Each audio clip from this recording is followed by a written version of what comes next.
सबसे पहले मेरे चैनल के सभी दर्शकों को दिल से नए साल की शुभकामनाएं। मैं उम्मीद करता हूं दोस्तों, ये जो नया साल शुरू हो रहा है ना 2026 का, हम सब के लिए शुभ हो, क्योंकि 2025 इस देश के लिए कई बुरी खबरें भी लेकर आया था, कई मुश्किल लम्हे लेकर आया था। और आप जानते हैं सबसे मुश्किल लम्हा क्या था? जब सरकार हमारे सवालों का जवाब देना बंद कर दे, जब सरकार को यह लगने लगे कि जनता के प्रति वो जवाबदेह नहीं है। उससे बड़ी त्रासदी कोई नहीं हो सकती। और यही हो रहा था 2025 में। और 2025 के खत्म होते होते तक भारतीय जनता पार्टी ने आभास दिलवा दिया कि जनता के सवालों के प्रति वो जवाबदेह नहीं है। 11 सालों में प्रधानमंत्री नरेंद्र मोदी ने एक भी प्रेस कॉन्फ्रेंस नहीं किया। 11 सालों में भारतीय जनता पार्टी के नेताओं से एक भी सलीके का सवाल मीडिया ने नहीं किया। नतीजा आपके सामने है। अब इनको कठिन सवालों के जवाब देने की आदत नहीं रही। चाहे प्रधानमंत्री नरेंद्र मोदी हो, देश के गृह मंत्री अमित शाह हो, या फिर मध्य प्रदेश के नेता और मंत्री कैलाश विजयवर्गीय।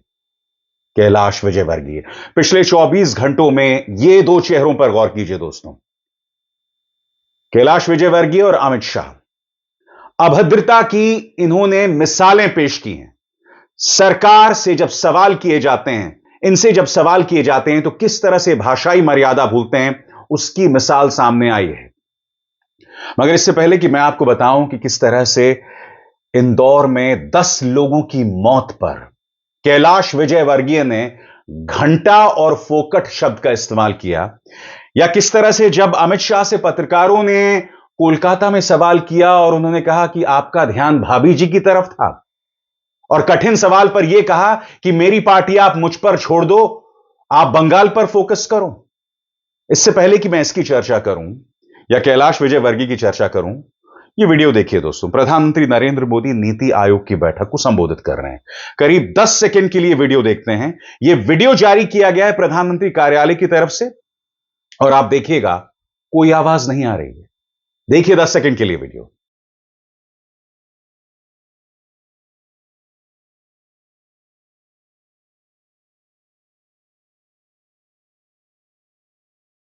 यह वीडियो मैंने आपको क्यों दिखाया दोस्तों? हो क्या रहा है, चाहे प्रधानमंत्री नरेंद्र मोदी विदेश जाते हैं, विदेश के नेताओं से बात करते हैं, या नीति आयोग की बैठक होती है, प्रधानमंत्री कार्यालय अपनी तरफ से जो वीडियो जारी करता है उसमें प्रधानमंत्री की कोई आवाज नहीं होती है। आप इसके मायने समझते हैं? यानी कि प्रधानमंत्री क्या बोल रहे हैं वो आवाज देश की जनता तक ना पहुंचे, क्योंकि ऐसी ढेरों तस्वीरें, ऐसे ढेरों वीडियो सामने आ गए हैं जहां अक्सर प्रधानमंत्री कुछ ऐसी चीजें बोल जाते हैं जिससे उनकी साख पर सवाल खड़ा होता है। अब मैं आपसे पूछना चाहता हूं, प्रधानमंत्री कार्यालय ने ऐसा वीडियो जारी क्यों किया? आप नीति आयोग की बैठक को संबोधित कर रहे हैं, देश की जनता जानना चाहती है कि आप बोल क्या रहे हैं। आप उसका लिखित बयान जारी कर देंगे, मगर उसका ऑडियो जारी नहीं होगा। क्यों? किस बात से डरता है प्रधानमंत्री कार्यालय? किस बात से डरती है बीजेपी? यह सवाल किया जाना चाहिए, और यह सवाल किया जाना गलत नहीं है। हर नागरिक का यह दायित्व है कि वो अपनी सरकार को जवाबदेह बनाए। इंदौर में 10 लोग मर गए, मजाक नहीं है। इंदौर जो कहने को भारत का सबसे स्वच्छ शहर है, 10 लोग मर गए। मगर अडानी के न्यूज चैनल के जवाब में, उनके पत्रकार अनुराग द्वारी के सवाल के जवाब में किस तरह से बौखला गए कैलाश विजयवर्गीय, उसकी मिसाल अब मैं आपको दिखाना चाहता हूं। पहले कहते हैं फोकट के सवाल मत करो, उसके बाद घंटा शब्द का इस्तेमाल करते हैं। फिर उनका एक पार्षद है, वो पत्रकार के साथ बदतमीजी करता है, तू तड़ाक करता है। मगर मुझे खुशी है कि अडानी की न्यूज चैनल में काम करने के बावजूद अनुराग जो हैं वो भाजपा से डरे नहीं। मैंने अनुराग को सोशल मीडिया पर देखा है, ये कभी भी कोई वाहियात बात नहीं करते हैं, मुद्दे पर रहते हैं, और ये इनकी खासियत है। उसकी चर्चा बाद में, मगर सबसे पहले ये वीडियो, पूरे स्क्रीन पर इस वीडियो को देखिए। बहुत सारे लोगों को अभी तक जो रिफंड की बात कही गई थी वो भी नहीं मिला कैलाश जी, और पीने के पानी की ठीक से व्यवस्था। छोड़ो यार, तुम फोकट प्रश्न मत पूछो। नहीं फोकट नहीं, ये तो मैं तो वहाँ होकर आया हूँ। क्या घंटा हो गया है तुम? कैलाश जी बात ठीक से कीजिए, नहीं शब्दों का चयन ठीक करिए। कैलाश जी आप ढंग से बात नहीं कर रहे हैं। नहीं, आप ये क्या शब्द होता है कि घंटा घंटा क्या शब्द होता है? आप, मैं तो जाऊंगा, लहजा इनको सुधारने कहिए। इतने सीनियर मंत्री घंटा घंटा क्या बोलते रहते हैं? बात करने की तमीज नहीं है। हाँ और क्या? तुम मत किया करो, ठीक है? तो क्या घंटा बोलेंगे? सवाल कर रहे हैं ना हम, वो जवाब दे रहे हैं, आपको क्या हो रहा है? वो हमारे लीडर है। तो घंटा बोलेंगे मुझे? वो हमारे लीडर है। तो क्या करेंगे? हमारे 10 लोग मर गए, हम पूछे नहीं सवाल? कुछ भी बोलोगे कि हमारे क्या लीडर पूछा है? बोले हमने गाली दी है क्या? जाओ अपना काम करो। इस 54 सेकंड में आपने देखा कि पत्रकार बहुत ही शालीनता से सवाल कर रहा था। उसके बाद मंत्री ने उनके साथ बदतमीजी की। ऐसा क्यों हो रहा है? ऐसा इसलिए हो रहा है कि जब 11 सालों से आपसे कठिन सवाल ना किए जाएं या सवालों के जवाब देने की आदत ना रह जाए, तब अक्सर नेता इस तरह की बदतमीजी करते हैं। इनके बेटे किस तरह का पार्ट टाइम क्रिकेट खेलते थे और अधिकारियों के साथ किस तरह की बदतमीजी करते थे, हम देख चुके हैं। पिता के भी यही हाल है। ये इससे पहले कई बार विवादास्पद बयान दे चुके हैं, ढेरों विवादास्पद बयान दे चुके हैं, भाषाई मर्यादा भूल चुके हैं, कई बार भूल चुके हैं। और उसके बाद उनका यह बयान आता है कि मुझसे गलती से एक शब्द निकल गया था, उसके लिए मैं खेद जताता हूं, माफी नहीं मांगता हूं।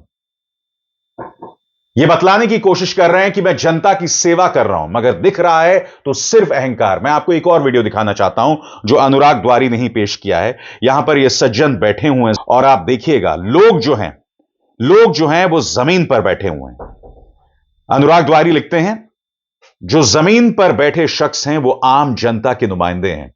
जो कुर्सी पर बैठे हैं हुक्मरान हैं, आम जनता देश के सबसे साफ शहर में गंदा पानी पीकर मर रही है, बीमार पड़ रही है।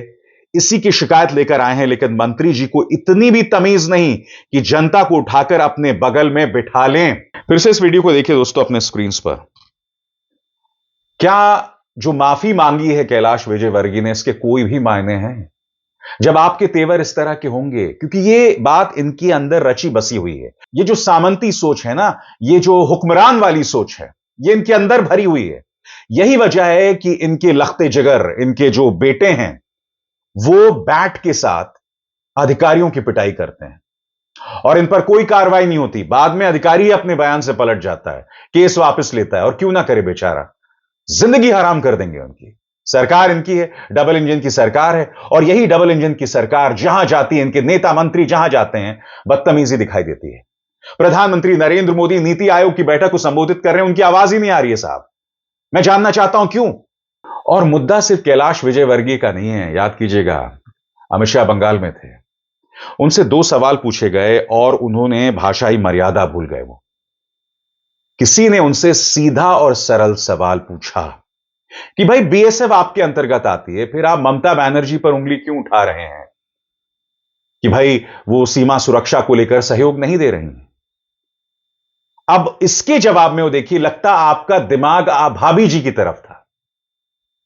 ये देश के गृह मंत्री हैं, इनके तेवर देखिए, आपका दिमाग भाभी जी की तरफ था। यानी कि आपके पास सवालों का जवाब नहीं है तो आप किसी के घर में पहुंच जाएंगे, किसी की बीवी के बारे में बात करने लगेंगे। और यह अधिकार आपको दिया किसने? अमित जी बताइए, सुनिए किस तेवर में अपनी बात रख रहे थे। आपका दिमाग भाभी जी की तरफ था। जो सवाल आपने किया है उस पे प्रतिक्रिया ये मिलती है कि बीएसएफ तो केंद्र के अधीन है, आखिर ये विरोधाभास तुम कहां भाभी जी को याद करते थे? मैंने पहले ही जवाब दे दिया। बीएसएफ जब तक फेंसिंग नहीं होती है तब तक बीएसएफ सुरक्षा नहीं कर सकती है। बीएसएफ को भूमि देनी पड़ेगी फेंसिंग के लिए भारत सरकार को। मेरे स्तर पर मैंने 7 पत्र लिखे ममता बनर्जी को। ये 6 साल के अंदर 3 बार गृह सचिव यहां कर मीटिंग कर गए चीफ सेक्रेटरी से। मैं पूछना चाहता हूं तृणमूल कांग्रेस की सरकार को, जमीन देने में क्या डर है? कि आपकी कोई रिस्पॉन्सिबिलिटी नहीं है या आप घुसपैठ होने देना चाहते हो? और फिर भी नदी नाले जंगल कहीं से कोई घुसपैठिया आ जाता है, कहां आता है? सबसे पहले गांव के थाने और पटवारी के बगैर कोई रह सकता है? इसके डॉक्यूमेंट कौन बना रहा है? बंगाल सरकार बना रही है। देश भर से जो घुसपैठिए पकड़े जा रहे हैं, इनके पास से बंगाल के डॉक्यूमेंट, फर्जी डॉक्यूमेंट पकड़े जाते हैं। उन्होंने घुसपैठियों को अपनी वोट बैंक मजबूत करने के लिए राज्य सरकार की नीति के रूप में स्वीकार कर लिया है। इसलिए मैं कहता हूं कि तृणमूल कांग्रेस घुसपैठ नहीं रोक सकती। बंगाल की डेमोग्राफी खतरनाक तरीके से बदल रही है और आने वाला समय बहुत चिंताजनक है। और बात यहां नहीं रुकी दोस्तों, इसी प्रेस कॉन्फ्रेंस में किसी ने उनसे सवाल पूछा कि भाई सरकार में जब 75 साल के आप हो जाते हैं तो भाजपा के अंदर ही 75 साल के जो नेता हैं उन्हें मार्गदर्शक मंडल में भेज दिया जाता है। सवाल था प्रधानमंत्री नरेंद्र मोदी पर, क्योंकि वो 75 साल के हो गए हैं। क्योंकि आप जानते हैं पार्टी के अंदर आडवाणी जी, मुरली मनोहर जोशी, स्वर्गीय अटल जी, ये सब 75 साल के बाद रिटायर हो गए थे। सवाल प्रधानमंत्री के बारे में था, मगर देखिए अमित शाह किस कदर बौखला जाते हैं। 2014 के बाद आप जब पार्टी और एडमिनिस्ट्रेशन में बहुत सारे संस्कार लाए, 75 साल के बाद कोई भी लीडर या फिर मंत्री हो उसको मार्गदर्शक के भूमिका में जाना पड़ता है। तो आपको क्या लगता है अभी हाईएस्ट लेवल पे जो भी है पार्टी या फिर एडमिनिस्ट्रेशन में, वो 75 साल हो गया, उसको अपने आप वानप्रस्थ में जाना चाहिए? चलिए मैं बुलाकर आपको बताऊंगा। तुम बंगाल की चिंता करो भैया, मेरी पार्टी की क्यों चिंता कर रहे हो? जैसे मैंने कहा ना, जब सवालों की आदत नहीं रहती है। अब उनसे जब सवाल पूछा गया था बीएसएफ के बारे में कि भाई बीएसएफ आपके अंतर्गत आता है, सीमा की रक्षा करना आपकी जिम्मेदारी है। बहुत सीधा और सरल सवाल है। और इसमें तर्क क्या दिया जा रहा है कि बंगाल सरकार हमें सहयोग नहीं दे रही। आपके समर्थक आपको 2025 का सरदार पटेल बताते हैं और आप इतने बेबस हैं ममता बनर्जी सरकार के खिलाफ। आप कह रहे हैं कि त्रिपुरा और असम में जो है वो घुसपैठियों की समस्याओं का समाधान हो गया। तो मैं आपसे पूछना चाहता हूं, ये जो हेमंत बिस्व शर्मा हैं, आप ही के मुख्यमंत्री हैं ना, रोज घुसपैठियों के नाम पर अपने ही राज्य के नागरिकों के बारे में अनर्गल बातें करते रहते हैं। आपके बातों को कॉन्ट्रडिक्ट और आपकी बातों को गलत ठहरा रहे हैं आपके ही राज्य के मुख्यमंत्री, जहां आपका शासन है। तो मुझे बताइए, आप इस पर ममता बनर्जी पर दोष मढ़ रहे हैं। मैं देश के गृह मंत्री को आमंत्रित करना चाहता हूं, मेरे मंच पर आएं, मेरे सवालों का इंटरव्यू का जवाब दें। क्योंकि जो पत्रकार अक्सर आपसे कठिन सवाल पूछ के डर जाया करते हैं ना, वो मेरी फितरत नहीं है अमित जी। मैं आपसे सवाल पूछूंगा, तथ्यों के आधार पर सवाल पूछूंगा। आप जो अक्सर अपने बात से पलट जाया करते हैं, सवाल पूछूंगा। क्योंकि अगर घुसपैठियों का ठीकरा सिर्फ ममता बनर्जी के सिर पर फोड़ा जाना है तो कृपया बताइए, आपने झारखंड के चुनावों में तो यह तक कह दिया था कि वहां घुसपैठी आ गए, तो झारखंड में घुसपैठी कहां से आ गए भाई? बताइए, झारखंड में घुसपैठी कहां से आ गए? बिहार के रास्ते आए होंगे, तो कैसे घुसे बताइए? बिहार में तो भाजपा की सरकार थी पहले भी और अब भी, तो ये कैसे हो रहा था? सबसे बड़ी बात, पहलगाम में आतंकवादी हमला होता है, 26 भारतीयों को, 28 भारतीयों को मौत की घाट उतार दिया जाता है। वो घुसपैठिए, वो आतंकवादी वहां पहुंचे कैसे? बैसरण घाटी से पुलिस क्यों गायब कर दी गई थी? अमित जी, क्या आप इन सवालों के जवाब देंगे? और जब ये सवाल किए जाएंगे तो आप बौखला जाते हैं। इसलिए आप अभिसार शर्मा को इंटरव्यू नहीं देते हैं।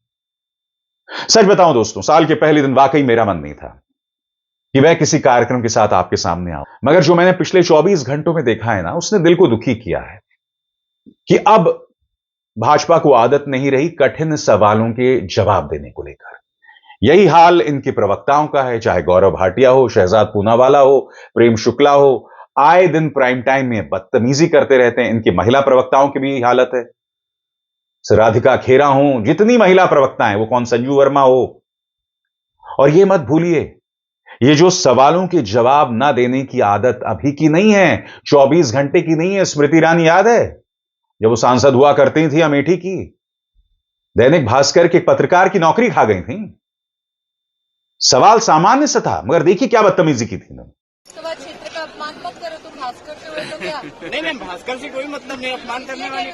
दैनिक भास्कर से आप हो, सबसे मुखर सांसद और एक मुखर नेता हैं जी। लेकिन दैनिक भास्कर से हो तो सलोन विधानसभा मेरी विधानसभा जी, है, जी, जी, लोकसभा जी। क्षेत्र की। आप अपमान मत करो जी। लेकिन मैम, अगर आप इस क्षेत्र में आई हैं तो फिर दो शब्द बोल दिए दीदी, 2 शब्द बोल मैम, आप बोल दीजिए 2 शब्द। मैं क्षेत्र का अपमान करते पत्रकार होते। नहीं, आपके क्षेत्र का अपमान नहीं हो रहा, लेकिन आप पहली बार ऐसा कर रही है, तो इसलिए आपसे मैं कह रहा हूँ, मतलब आप 2 शब्द बोल दिए, बोलना नहीं चाह रही हैं। आप अगर मेरे क्षेत्र का अपमान करेंगे भैया तो मैं आपकी मालिकाना उनको फोन करके कहूंगी, पत्रकार को अधिकार नहीं क्षेत्र की जनता का अपमान करें। नहीं मैं कोई अग्रवाल जी है ना, कोई अपमान नहीं हो रहा मैं करूंगी फोन और कहूंगी सलोन विधानसभा क्षेत्र अमेठी लोकसभा क्षेत्र का हिस्सा है। मेरी क्षेत्र की जनता का अपमान मत करिए। आप होंगे बड़े रिपोर्टर, लेकिन आपको जनता का अपमान करने का अधिकार नहीं। आइंदा मेरे क्षेत्र की जनता का अपमान मत कीजिएगा। हम लोग दो शब्द बोलने के लिए भैया आगे से मेरी क्षेत्र की जनता का अपमान मत करिएगा। बहुत प्यार से निवेदन कर रही हूँ, वरना और ये हालत है भारतीय जनता पार्टी की। और मैं उम्मीद करता हूं कि साल 2026 में नया साल शुरू हो गया है, जवाबदेही बढ़ेगी, क्योंकि अंकिता भंडारी के मुद्दे पर, प्रदूषण के मुद्दे पर, कुलदीप सिंह सेंगर के मुद्दे पर यह देश की जनता प्रमाणित कर रही है कि वो सड़कों पर उतर सकती है। अंकिता भंडारी के मुद्दे पर देहरादून में लोग सड़कों पर उतरने वाले हैं, सवाल पूछने वाले हैं कि आखिर वो कौन नेता, कौन सा मंत्री था जिसको लेकर अंकिता भंडारी पर दबाव बनाया गया कि आप एक रात उनके साथ बिताएं, और फिर भारतीय जनता पार्टी का नेता जो है कथित तौर पर अंकिता भंडारी की हत्या कर देता है और उस मामले में वो आरोपी है। ये सवालात हैं साहब, और इनसे बचा नहीं जा सकता। मैं उम्मीद करता हूं कि 2026 में भाजपा थोड़ी हिम्मत लाएगी, थोड़ा मादा लाएगी, ताकि सवालों के जवाब दिए जाएं। और आपके नेताओं से आग्रह है कि आइए कभी मेरे मंच पर और मेरे सवालों का भी जवाब दीजिए। अविसार शर्मा को दीजिए इजाजत। नमस्कार।